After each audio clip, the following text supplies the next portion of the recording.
They're beautiful, Tom, but why'd you give them to me? Well, I told you they're a gift. It's a new line we got into the shop yesterday, and I thought you'd like to add them to your collection.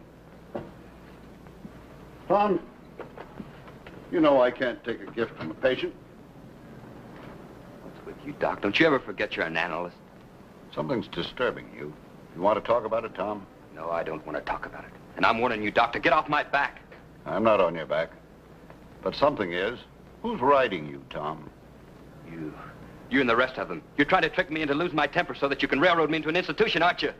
Tom, you need help. You're gonna need help if you don't get off my back. I'm only doing this because your wife told me to. She said you've been getting worse lately. Tom, you've got to settle down. Don't tell me to settle down. Don't tell me anything. Anything, do you hear? I've had all I can stand from you. Mr. Chambers, is something wrong? Everything's wrong. Everything and nothing. Oh, aren't you going to make another appointment with the doctor? There won't be any more appointments.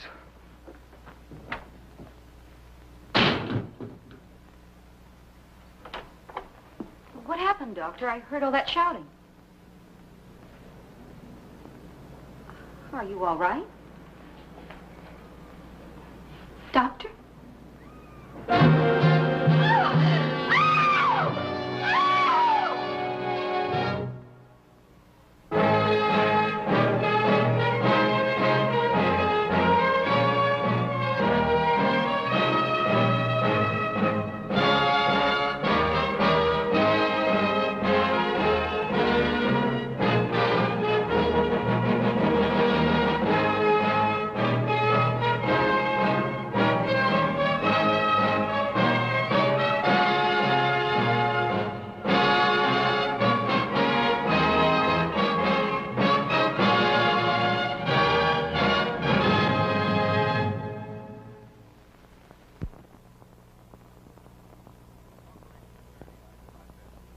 As a corporation attorney, I do my best to run the firm on a business-like basis. Sometimes my employees have other ideas. On this particular morning, an appointment turned into a disappointment.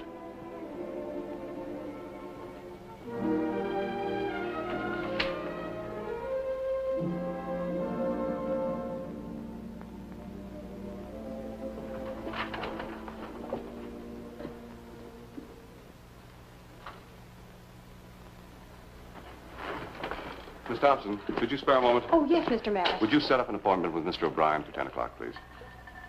O'Brien? O'Brien, 10 o'clock. Oh, Mr. Maris, excuse me. I'm so sorry. Oh, it's quite all right. It was just an accident. But, Mr. Maris.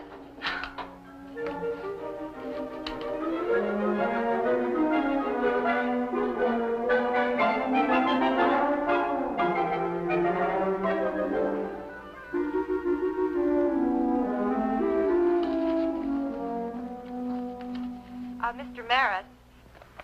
Yes? Sir, Lieutenant Weston is here. He says he's from the police. It's all right now, Miss Thompson. Don't sound so shocked. He's a good friend of mine. He's not here to arrest me. Send him in. Good morning, Counselor. Oh, John, it's been a long while. Sit down. You're quite a stranger around here. Well, I've been busy. In fact, I heard this is a business call. Oh, you stuck with the tough case, John? I'm afraid you're right, Herb. A very tough case. Wait a minute, let me guess. It's the boy who's accused of stabbing the psychologist in the back with an arrow. Tom Chambers, who runs the archery range and sports shop in the edge of town. Mm-hmm. That's right. Sounds to me like you knew something about him. Oh, I used to go out there for target practice occasionally. I suppose he wants help to prove he's innocent? Not exactly, Herb. Well, then what is it? Can you remember where you were at 2:30 on Tuesday afternoon last week? 2:30 Tuesday. No, I'm afraid I can't. I'll have to check with Miss Thompson. She keeps a record of my past appointments in her fashion. Miss Thompson? Yes, Mr. Maris. Would you bring in my appointment book? I've got to check my whereabouts last Tuesday afternoon. What do you think? I've heard that question asked 1,000 times in courtrooms and on the witness stand. I never realized before how it felt when you honestly can't remember. I'm sorry, Mr. Maris. You weren't in court, and you weren't in the office all afternoon. You left for lunch without saying a word and never came back. That's odd. Is it so very important? Very important. At 2:30 last Tuesday afternoon, Dr. von Heisinger was killed in his office in the presence of his patient, Tom Chambers. What's all this got to do with where I was? Tom Chambers swears under oath that a man came in the office through a back door and plunged an arrow into the doctor's back. He swears he recognized the man. He identifies the killer as Herbert L. Maris.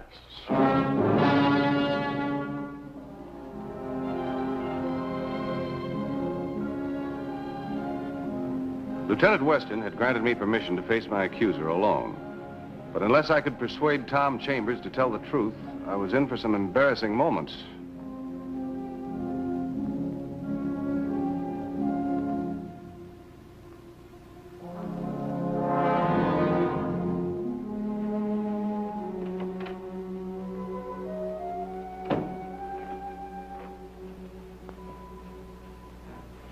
I guess you're surprised to see me here. I convinced Lieutenant Weston that any man is entitled to confront his accuser. I'm sorry about that, Mr. Maris. You've made a very dangerous and libelous accusation, Mr. Chambers. Perhaps you didn't realize what you were doing. There's nothing wrong with my mind. I know you had nothing to do with Dr. Van Heisinger's death, and I'm going to tell them. But I was afraid you wouldn't see me. And I need your help. This is the way you expect to get it? Do you have an attorney? I have a lawyer. But when he heard my story and found out that I was suspected of being mentally ill, he advised me to plead insanity. He wants me to throw myself on the mercy of the court. And you refused? Of course I refused. Because I didn't kill Dr. Van Heisinger.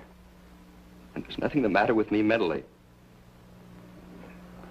That'll lie.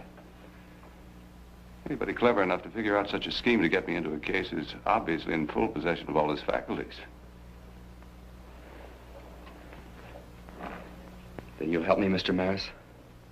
I'm not sure I can help you. They've got a very damaging array of evidence against you. I know.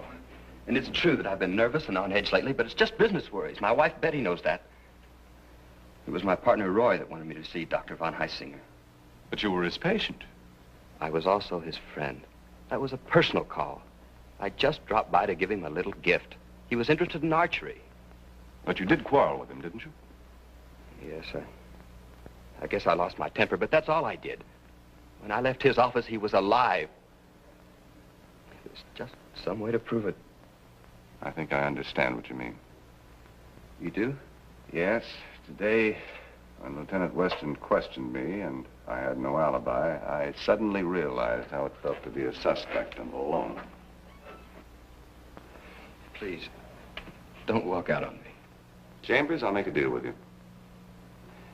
You tell the police the truth now and clear me, and I'll see what I can do to clear you.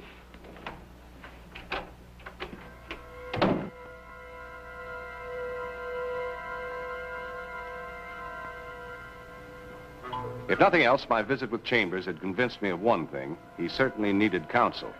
And however ill-advised his means of obtaining it, he provided me with a new and valuable experience, one I didn't care to repeat. Lieutenant Weston was less philosophical. He agreed to accompany me to Chambers' archery range, but not without protest.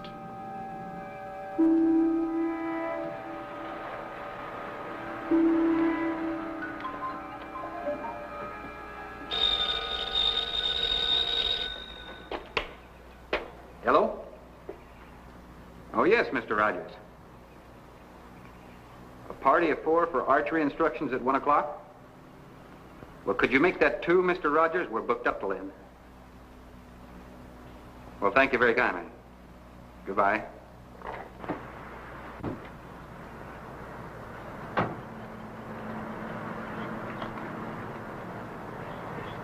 Webb, I tell you, there are no other angles. I've been here before. I talked with Mrs. Chambers and Roy Duggan, that partner of theirs. Maybe you didn't ask the right kind of questions.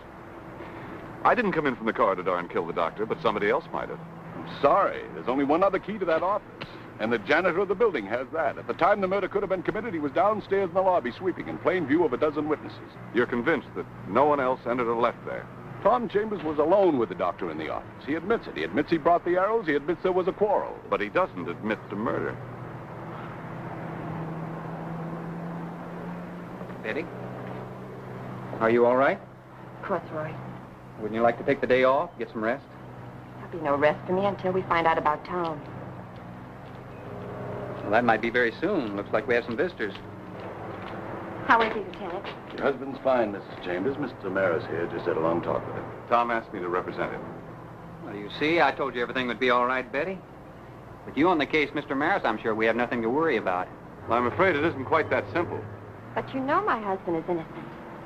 We have to prove that first, Mrs. Chambers. Well, how can we help? You can start by telling Mr. Maris what you told me about your partner's attack on you. Attack? Well, it wasn't an attack, really, Betty. I didn't want to upset you. We just had words, you might say. Tom's the gentlest guy in the whole world. He just blows up every once in a while. Blows up. He took a swing at you, didn't he? Well, he got a little excited, that's all. That's why I wanted him to see Dr. von Heisinger. What did you two quarrel about? Our new sports shop. You see, Tom and Roy have been saving for 5 years for the money. It was Tom's dream to expand the business. Well, the trouble was, we weren't ready for it yet. I tried to tell Tom that we should hold off for another year. He quarreled with you too, didn't he? Well, Excuse me. Watch out. See you, Mr. Maris. Thank you. I better get back to work. Hello. Excuse me. Yes, this is Herbert Maris. Yeah, your office told me where to look for you. It's on account of what I read in the papers about you being mixed up in this Chambers case. I saw it happen, Mr. Maris. I didn't understand then what I saw, but I do now. Oh, no, not on the phone. You come and see me.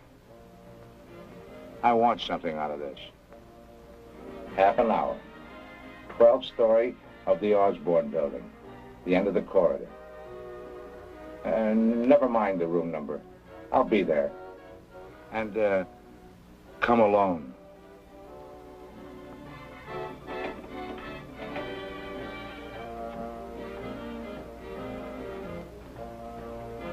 Now, wait a minute, Grimes. What about that dough you owe me? Look, I'm not holding right now, but I got a real big deal coming up. Grimes, you always got a big deal coming up. Honest, I'm on the level this time. Well, you better be, or else we'll take care of you. You know that, don't you? Yeah. These two big chiselers, you know. They make a lot of bets and never pay off.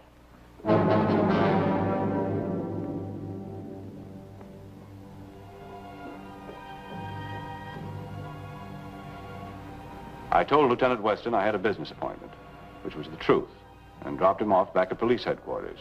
Then I went directly to the 12th floor of the Osborne building.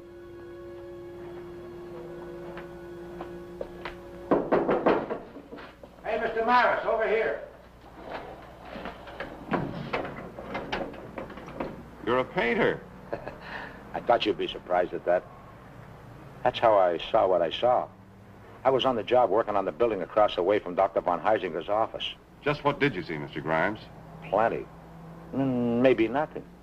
It all depends. Depends on what? Depends on what kind of a deal we make. After all, I'm sticking my chin out pretty good just talking to you. You mean you're talking about money when an innocent man's life is at stake? I got my own problems, too. And if the killer ever found out I was talking to you...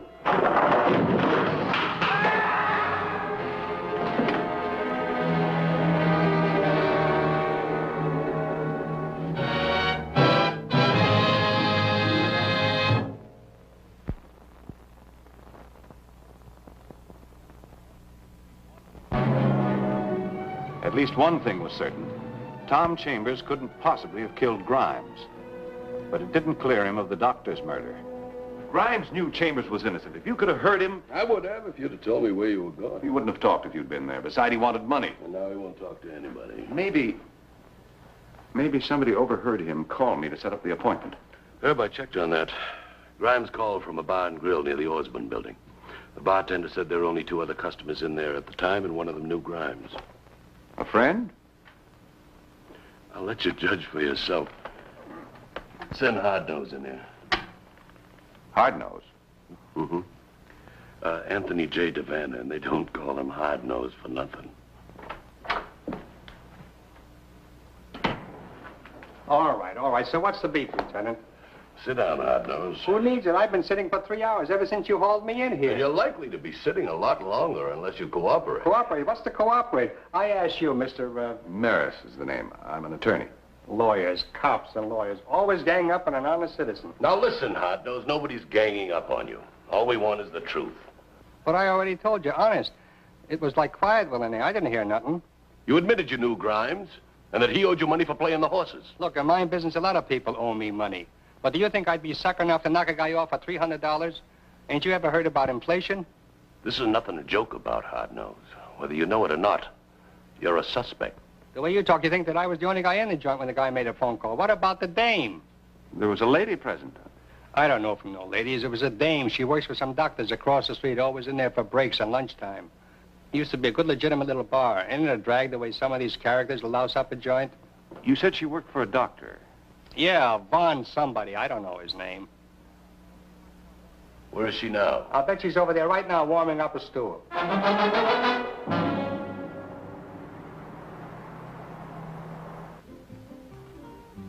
I've already told you everything that I know, Lieutenant.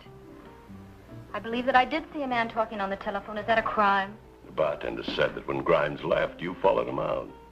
But I went back to the office. I had some work to do there, cleaning up the files. Well, you can check with the building manager if you'd like. We have checked. Well, then why are you hounding me for? I don't give a care about your painter. It's a psychopath that killed Dr. von Heisinger that I'm interested in. Chambers swears he's innocent. Nobody left or entered the office. I was there all the time. You were there alone? You could have gone in the office, taken one of the arrows, and stabbed him. Stab Victor? Victor, I mean Dr. von Heisinger.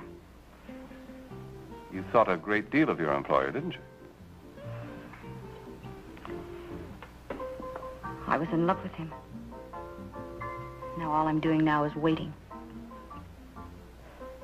May sound callous to you, but I'm going to come in here and drink a toast the night they put Tom Chambers in the chair.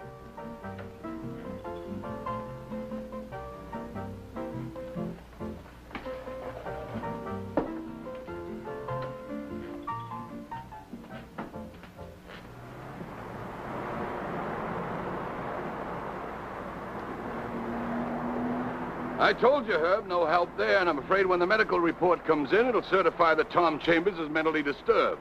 Isn't everybody? Never mind the philosophy. I'm going over the Osborne building, take another look around. You want to come along? No, I'm still not sure we've got all the facts. I'd like to talk to Betty Chambers again. All right, I'll meet you at the archery shop later. Good.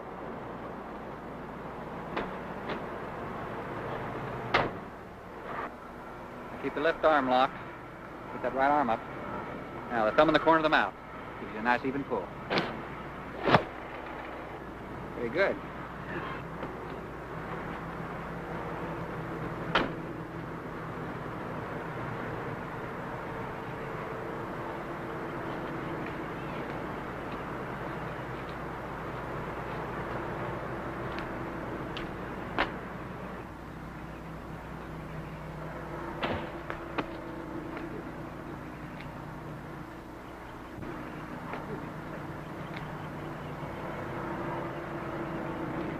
Hello, Mr. Maris. What can I do for you? Good afternoon. I'm looking for Betty.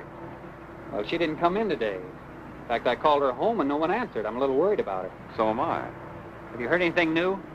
No, nothing outside the fact that no one had a really good reason to stab the doctor in the back with an arrow, if he was stabbed. If he was stabbed, but we all know that he was. Do we? How far could a competitive archer shoot an arrow with bullseye accuracy? Oh, I'd say 200 yards. 300 if he's really good. Why? Chambers swears that the doctor was still alive when he left. Miss Fuller swears that no one else entered the room. A few seconds later, she went into the room and found the doctor dead. Beside an open window. That was 16 stories up. No fire escape. No one could have gotten in. This could. You mean you think the doc was shot with a bow and arrow? I think that's what Grimes was trying to tell me. He said he was a witness in the office building across the way. And he must have seen everything that happened in the doctor's office. No, that's just the point. He said he didn't understand what he saw until after it happened, when he read about it in the newspapers. Suppose that the real killer were in an office building right across the street from Dr. von Heisinger's offices. According to you, an expert archer could shoot an arrow through a window that distance and kill a man. Of course. I believe you have the answer. Just part of it. The important thing is who. That's what I want to talk to Betty about. Oh, now, wait a minute. I know what you're thinking, but you're all wrong. Betty loved Tom. There's nothing in the whole world that she'd do to hurt that guy. Betty is a tournament archer. Well, we're both experts. We have to be in our business. There's a dozen people that could have made that shot. I checked up and found that Betty had won the Woman's Open last year. Well, I know, but... We know that she and Tom had been quarreling lately. Well, Tom fought with a lot of people. I told you he had a bad temper. There's only one thing. If Betty did kill the doctor, how did she find out that Grimes had seen him? Let's go into the shop. There are a few things I want to find out.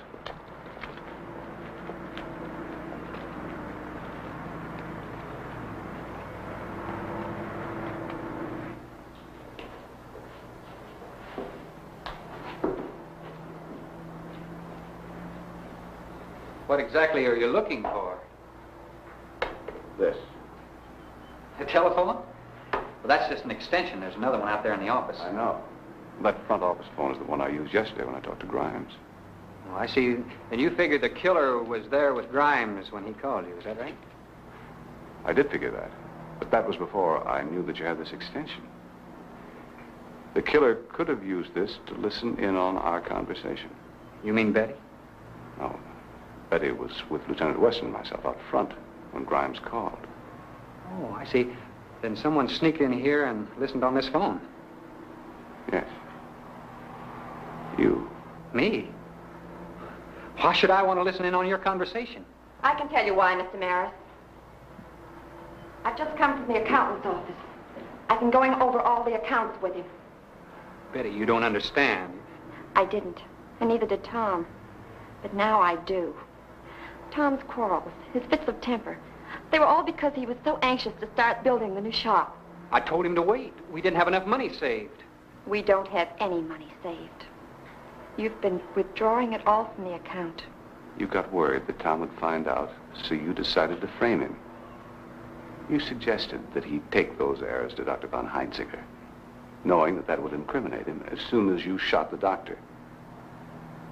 Why did you do it? Yes, Roy, why? You and Tom were always so close. We were only close because of you. I shouldn't have to tell you that. Betty, you married a deranged man. We don't need him. Oh, and you tried to make me believe that Tom was mentally disturbed. Please, Betty. You've said enough, Roy. I've got to call the police department. You're not going to call anyone. Now move back, both of you. Raise your hands over your head. I mean it! Roy, please, don't. You've done enough harm. You both know what I've done. I can't let you talk. You're bluffing, Doug. Even a champion archer can't kill two people with one arrow. One of us will get away. No. An expert archer can fire and reload in less than 3 seconds. You tell him, Betty.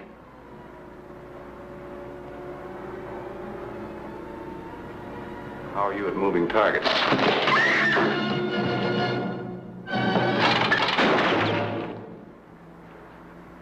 Drop the bow, Doug, and the next one will be on target. I'm all right. You're pretty good at moving targets. Keep them up. All right, let's go.